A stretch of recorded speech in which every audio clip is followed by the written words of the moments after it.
Assalamualaikum warahmatullahi wabarakatuh. Apa kabar anak ibu semuanya? Mudahan semuanya dalam keadaan sehat ya. Nah, hari ini kita jumpa lagi ya nak, kita hari ini belajar mengenai integrasi dan reintegrasi sosial. Minggu yang lalu kalian sudah melaksanakan UH1. Sebelum kita bahas apa sih itu interaksi dan integrasi sosial, anak-anak ibu semua harus mengetahui apa sih tujuan pembelajaran kalian hari ini. Tujuan pembelajaran kalian hari ini adalah dapat memahami integrasi dan reintegrasi sosial. Selanjutnya, baru kita masuk materinya ya nak. Apa sih itu integrasi sosial? Integrasi sosial adalah suatu proses penyesuaian unsur-unsur berbeda dalam masyarakat sehingga menjadi satu kesatuan. Nah, disitulah contohnya adalah Indonesia. Nah, ini gambar di Indonesia nih nak. Gambar kaum muslim dan Buddha. Di sini mereka rukun.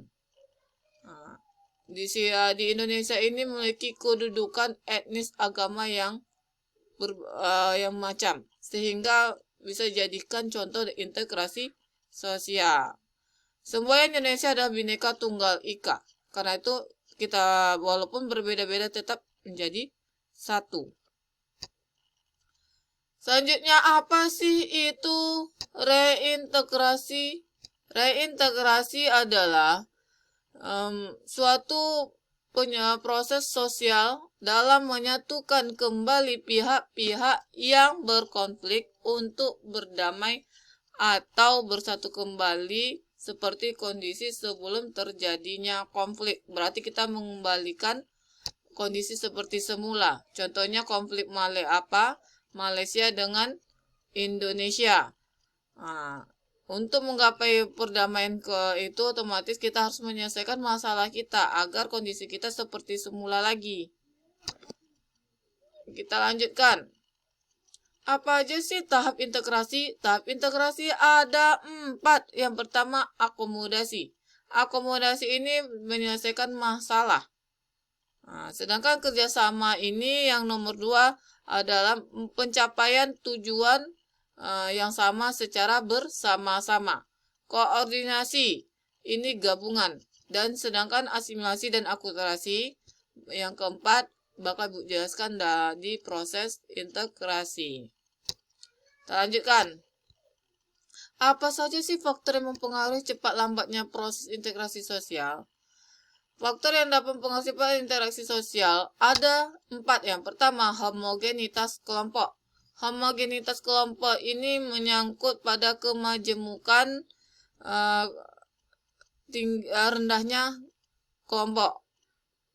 Yang kedua, besar kecilnya kelompok. Berarti besar kecilnya anggota kelompok. Yang ketiga, mobilitas geografis. Mobilitas geografis ini menyangkut pada perubahan atau perpindahan tempat tinggal.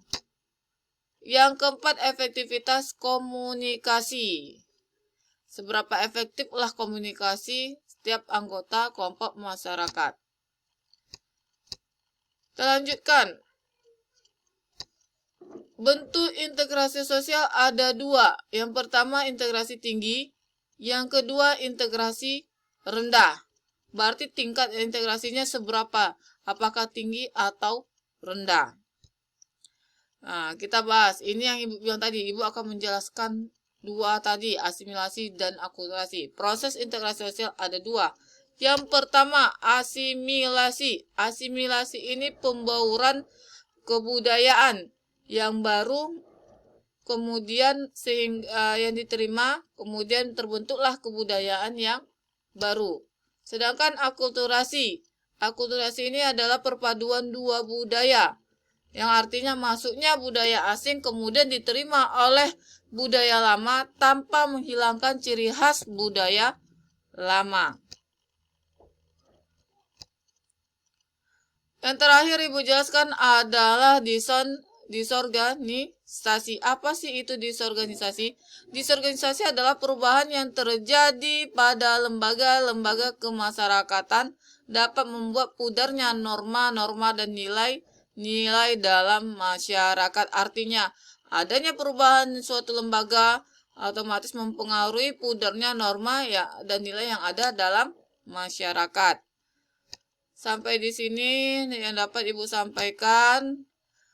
Semoga semua siswa Ibu paham, dan ini Ibu akhiri. Assalamualaikum warahmatullahi wabarakatuh.